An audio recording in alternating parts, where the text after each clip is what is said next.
belles oiseaux en rouge, avec sa bouche. Maggie soleil ou bien Maggie larme, on est sous le charme, dans son cœur s'enflamme. Elle joue toute la gamme, au Maggie elle fait sa météo. Chez elle il fait toujours beau, en robe de soie, en pyjama. Elle est la même, elle change de crème, elle change d'extrême, mais elle change pas. Maggie le jour, Maggie la nuit, c'est un poème, un peu beaucoup à la folie, c'est elle qu'on aime. Maggie, Maggie, Maggie, voilà Maggie.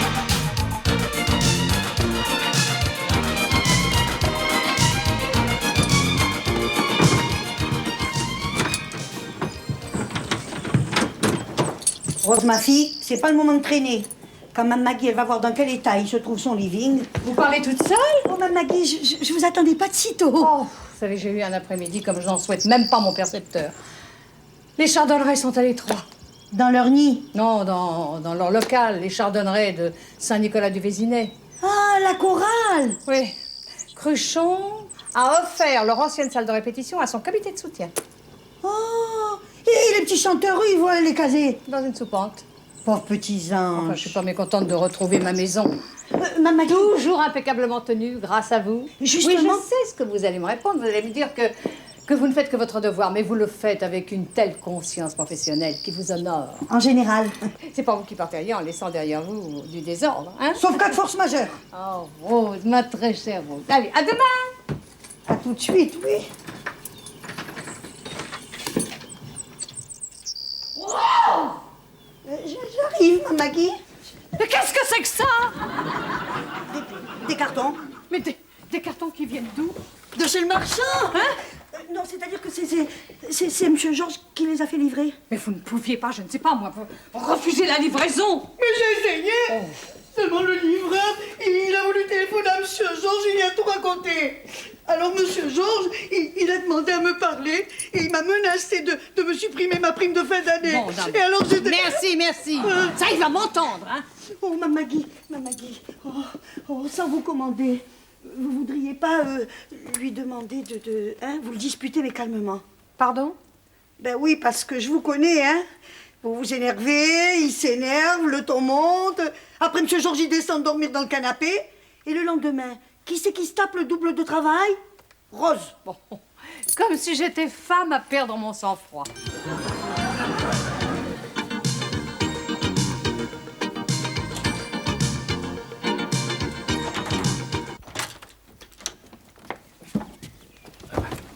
Heureusement que Maggie n'est pas encore rentrée.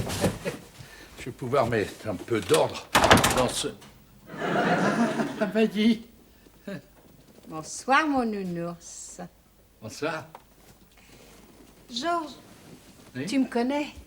Oui. Je ne suis pas femme à perdre mon sang-froid. Dans l'adversité, je fais face avec un flegme quasi britannique. Oui. Et puis-je te poser une question? Mais pose, ma chérie, pose. Qu'est-ce que c'est que ce souk? Quoi? Tu as racheté un vieux schnock à un gaulliste de Sarcelles? Mais non, j'ai racheté un vieux stock à un grossiste de Marseille. Et tu ne pouvais pas te faire livrer au magasin? Non, madame, je ne pouvais pas. Et pourquoi, s'il te plaît? Eh ben parce qu'il n'y a plus de place à Maxi Boissier de Discount. Voilà pourquoi. Là, décidément, c'est la série. Toi, tu n'as plus de place. Les chardonnerets sont à l'étroit. Oh, dans leur nid, pauvre petite bête. Non, dans leur local, les chardonnerets. La chorale de Saint-Nicolas-du-Vésinet. Et Oui. Pierre qui cherche une grande pièce pour sa boutique des médecines douces. Bon, enfin, tu vas quand même pas comparer les problèmes d'un vendeur de tisane avec ceux d'un missionnaire du confort moderne. Eh bien, le missionnaire du confort moderne a jusqu'à demain matin pour débarrasser mon living. Sinon, je demande au chiffonnier d'Emmaüs d'embarquer tout ça. Voilà. Mais Maggie, tu es en train de me poser un ultimatum? À moi? Moi, Georges Boissier? Ah non. Bon. Très bien. Eh bien, puisque tu m'y forces, je me vois dans l'obligation de te rappeler que dans chaque foyer, il y a un chef. Et qu'ici, le chef, c'est moi.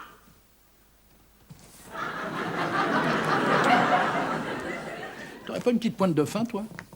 Dis donc, pour atteindre la cuisine, qu'est-ce que tu suggères? Va rap ou descente en rappel? Suis-moi.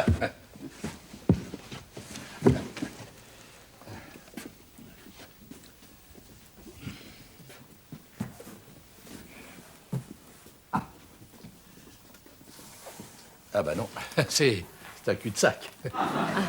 Oui, suis-moi. Ah, voilà.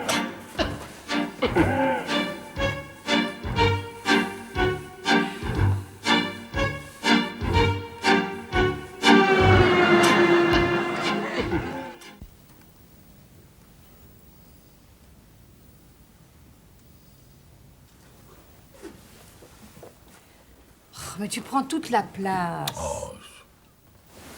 Je t'ai fait mal. Non, pas du tout. Absolument pas. 1 mois de plâtre et 6 mois de rééducation intensive et j'arriverai peut-être à remarcher normalement. Si j'avais une pièce de plus. Oh, tu veux faire chambre à part? Non, pas ici au magasin. J'ai besoin d'espace pour m'exprimer. Napoléon aussi avait besoin d'espace pour s'exprimer. Eh ben, ça l'a mené à Waterloo. Bon, tous les grands hommes ont besoin d'espace. Regarde César le Petit, le milliardaire enrhumé. Il vient de racheter la moitié des tours de la Défense. Oh, écoute, tu vas tout de même pas te comparer à un milliardaire, même enrhumé. Mon enfant, mon nounours. Mais c'est le roi de l'immobilier. Mais alors? Moi aussi, dans mon local actuel, je suis le roi. Oh, ben ça, je te le fais pas dire. Le roi de l'électroménager vésinéen. Hein? Si j'avais une pièce de plus, je serais... L'empereur. Tu crois? Oh, bah oui, Napoléon Boissier, l'aigle de l'électroménager, volant de conquête en conquête. Tu vois pas ce que ça a de drôle? Oui, bah écoute, hein, empereur ou pas, tu vas me faire le plaisir d'enlever tous ces cartons de mon living. J'ai peut-être envahi ton living, mais j'en connais d'autres qui ne se gênent pas pour envahir la salle de bain avec leurs produits de beauté. Je ne vois pas comment je pourrais envahir la salle de bain avec 5 malheureux flacons. Ah non, pas 5, voyez, 142. Je les ai comptés un soir où j'arrivais pas à m'endormir. En tout cas, moi, quand je me brosse les dents, les murs ne sont pas crépus au dentifrice. Qu'est-ce que tu fais? Je vais dormir sur le canapé. Mon chéri, tu oublies ton roman policier. Tu sais, c'est le clergyman qui a tué la mère supérieure. Merci, Marguerite. Regarde, mon chéri.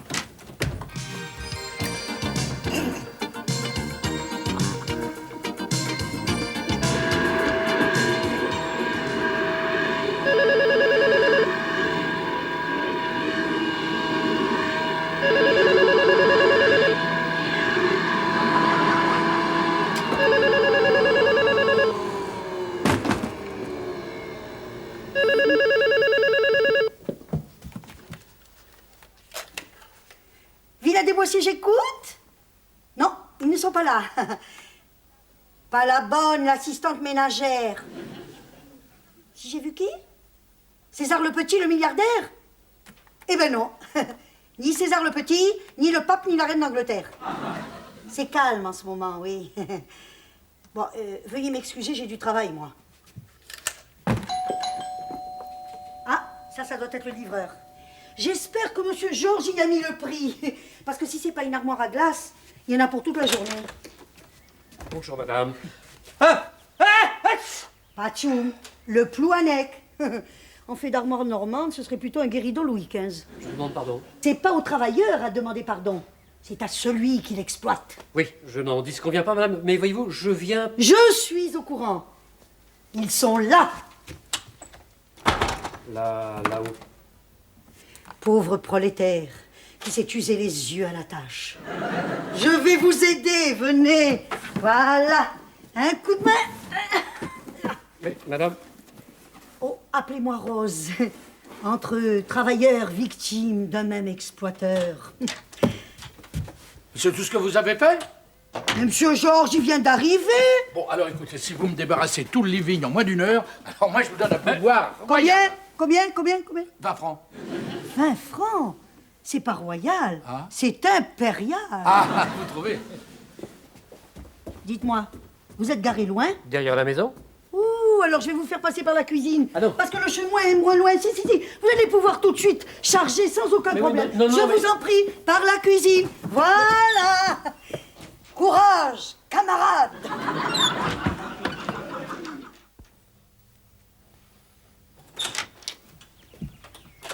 Vous n'avez pas vu Georges? 3e carton, tournant à votre droite. 1, 2, 3. Très juste. Mais tu devais pas faire débarrasser le living? Si, mais le livreur vient juste d'arriver, puis c'est pas une armoire à glace. Hein. Bon, enfin, le pourboire que je lui ai promis va lui donner des ailes. Combien? 20 francs. Impérial, non? Oh là, il te manque plus que le trône. Dis-moi, mon nounours. Oui? Tu as toujours besoin de t'agrandir? Ah oui, plus que jamais. Bon, alors tiens-toi bien. Le palais de la Moufle est à vendre. Le palais de la Moufle est à vendre? Le magasin juste en face de Maxi Boissier Discount? Oh, mais j'en rêve depuis des années, moi. Non, calme-toi, hein.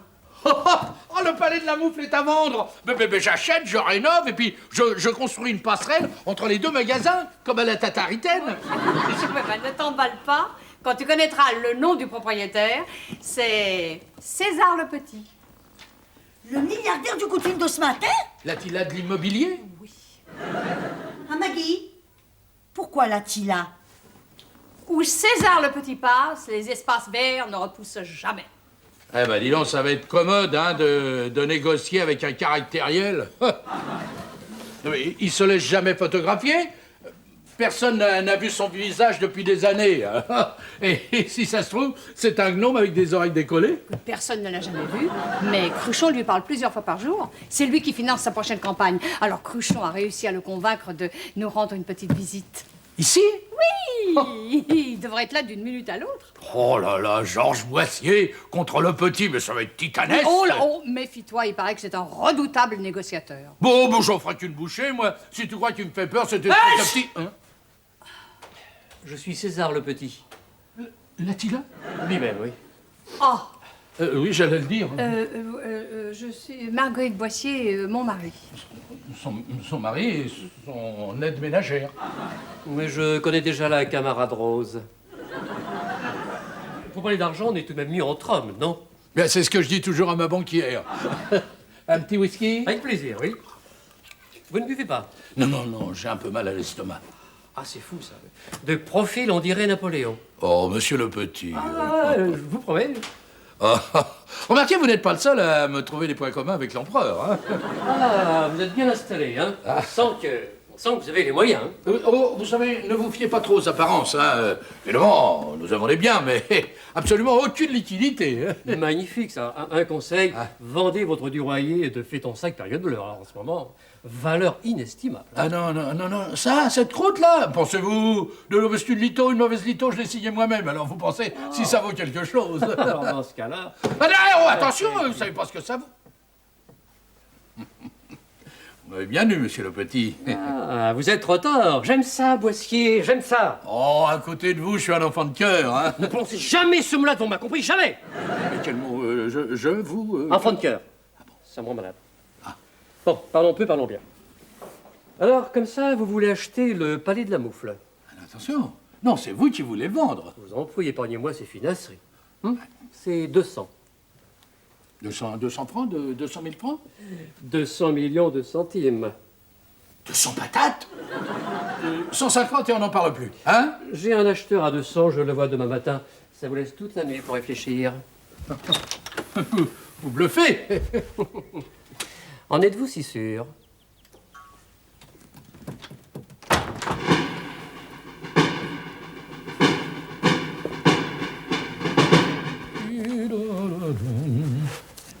Tu te sens comment? Non, comme Napoléon la veille d'une bataille. Tu crois que c'est sérieux, toi, cette histoire du deuxième acheteur? Ah, va savoir. Ah, si tu veux, je demande à Cruchon d'appuyer ta candidature. Oh, tu ferais ça? Oui, à une condition. Si tu rachètes le palais de la Moufle, eh bien, tu me promets de consacrer une grande pièce aux chardonnerets. Oh, bon, évidemment. Accordez, je leur ferai même fabriquer des petites cages, hein, spécialement, sur mesure, avec des distributeurs automatiques de millet, de mourons, d'os de sèche, quoi. Les chardonnerets, la chorale. Ah, bah oui, la chorale, oui, oui. Ah, bah oui, c'est vrai, tu m'en avais déjà parlé. Oui. Oui, mais qu'est-ce que tu veux, j'ai tellement de choses dans la tête en ce moment. Tout à l'heure... D'accord. D'accord. Bon. Cochon qui s'en dédie. Hein? Georges, Et merci d'avoir fait enlever les cartons. bon, bah, quand on peut faire plaisir. Hein. Ah, j'ai oublié de te dire que le loyer de l'entrepôt coûtera le double de ce que tu avais prévu. Mais j'ai dit que tu étais d'accord. J'ai oublié de te dire, Maggie, c'est l'esthéticienne hein, qui a étranglé l'haltérophile. Merci, Georges. Alors, pile. Pile, le petit bluff, face, il ne bluffe pas. Il bluffe? Ben oui, j'en étais sûr.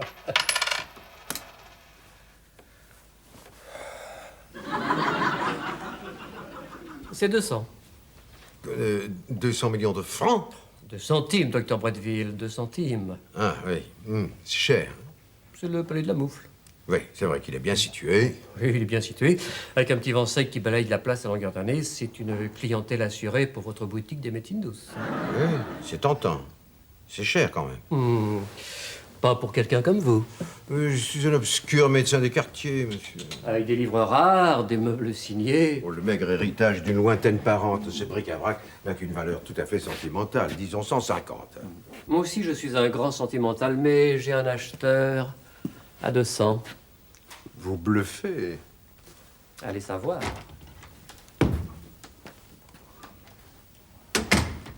Bluff.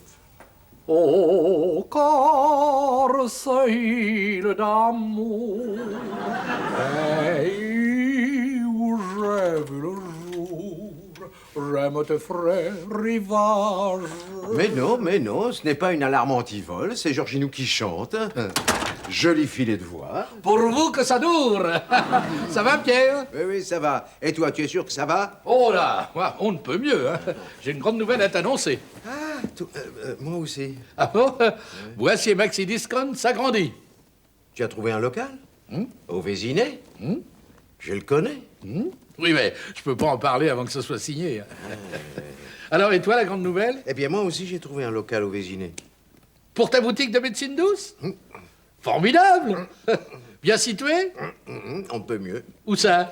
Ah non, excuse-moi, mais tant que ce n'est pas signé. Oui. Tu comprends, hein, Georgine? Oh, bah, bien oui. sûr. Oh, écoute, non, on va pas se faire des cachotteries entre nous. Non, bien sûr. J'allais te le dire. Alors, je suis sur le point d'acheter... Ah non, moi d'abord. Non, moi d'abord. Le palais de la Moufle. Le palais de la... Moufle?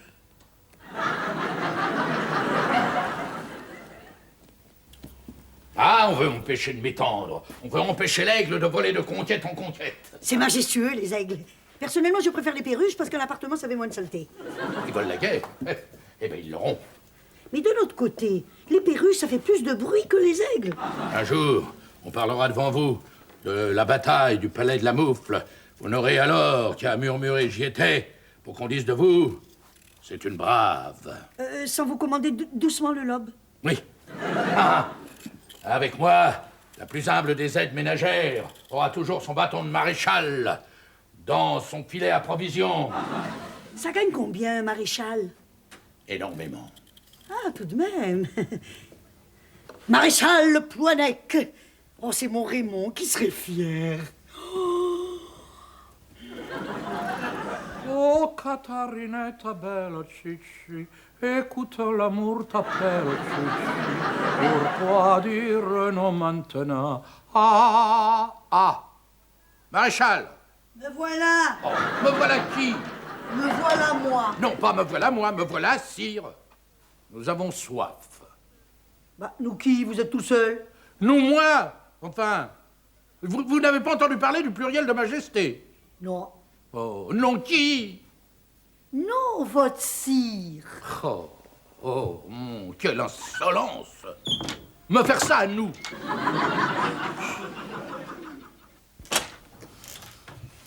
Georges? Georges? Bah, tu m'entends? Nous te recevons 5 sur 5. Nous? Vous? Pas nous vous, nous lui.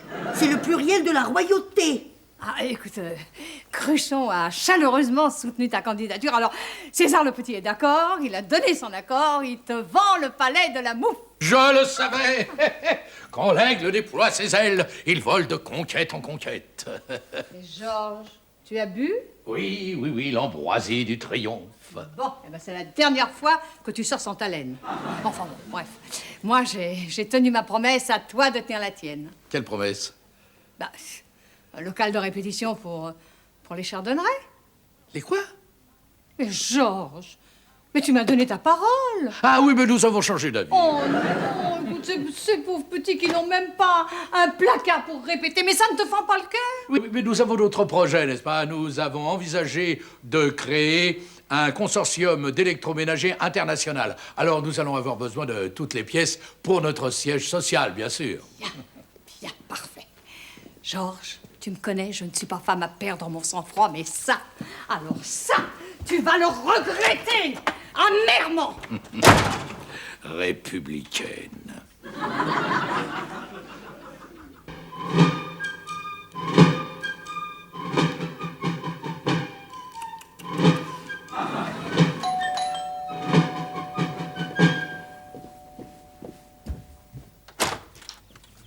Qui dois-je annoncer?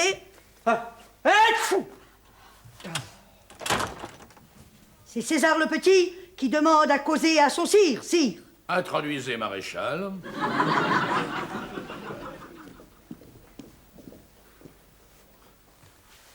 Comment allons-nous?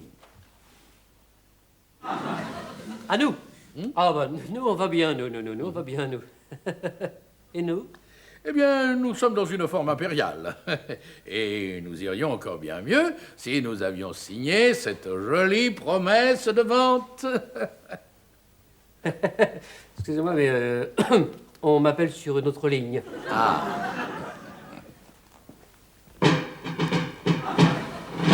Flambeau! Mais qu'alliez-vous faire? Lui vendre le palais de la moufle. Mais comment, vous, un milliardaire, un meneur d'hommes, vous n'auriez pas vu que ce pauvre Boissier n'a plus toutes ses facultés? C'est du moins que son compte bancaire a toutes les siennes. Non, mais justement, il les a plus. Je viens de quitter sa femme. Elle a bloqué tous ses comptes bancaires. Vous êtes bien renseigné. Mais parce que je suis le médecin de famille. Et alors, des Boissiers, ça me coûte, vous savez. Ça me coûte de trahir le secret professionnel. Mais ce sentiment vous honore. Oui. Ah, Bretteville. Quel dommage que nous n'ayons pas pu faire affaire ensemble. À 200, sûrement. Sûrement pas. Vous prenez pour un enfant de cœur. Je vous ai déjà dit que je ne supportais pas ce mot-là. Ouais, bah, écoutez, 150 et on n'en parle plus. 200. 160, parce que vous m'êtes sympathique. 200. 170, mais c'est mon dernier prix. 200. Non, mon dernier prix, c'est 180. 190, on bouge plus. 199 et vous payez les frais de notaire? Eh ben voilà. Eh ben. Mais enfin, que se passe-t-il? Signons-nous ou ne signons-nous pas? Nous signons, mais pas avec nous. Avec le docteur Bretteville. Quoi? Vive l'empereur! Enfin, quelqu'un peut-il nous expliquer? Oui, tu es revenu sur ta parole, je reviens sur la mienne. Pierre a promis un local au Chardonneret, eh bien c'est lui qui aura le palais de la mouffe. Enfin, tu n'oseriez pas me faire ça à nous? Si. Oh, alors là, nous sommes sciés. J'ai promis quoi, moi?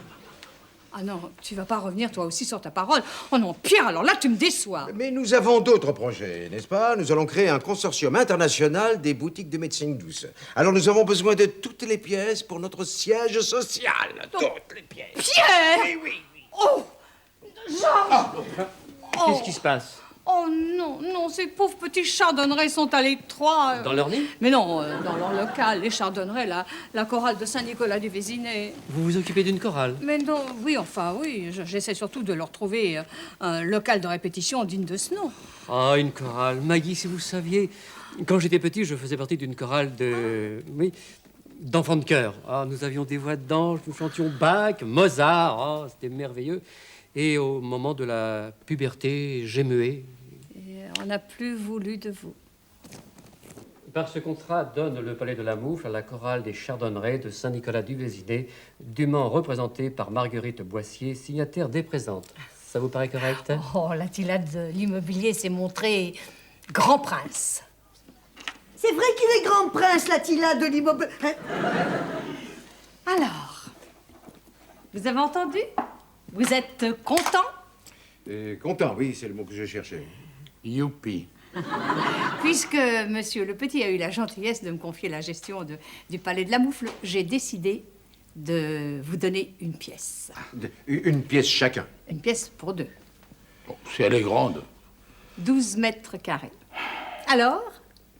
C'est comment le mot déjà? Content. Cher monsieur le petit, permettez-moi de vous offrir ce cadeau de la part des Chardonnerets. Une baguette de chef d'orchestre. Je crois qu'on vous réclame. Oh.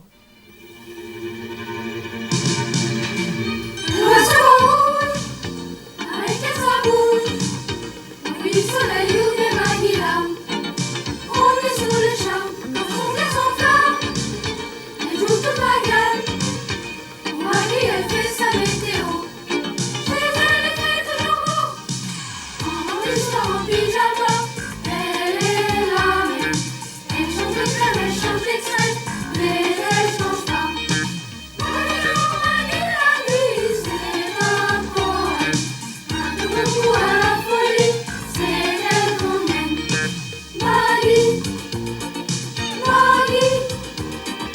Marie, voilà Marie, elle crie.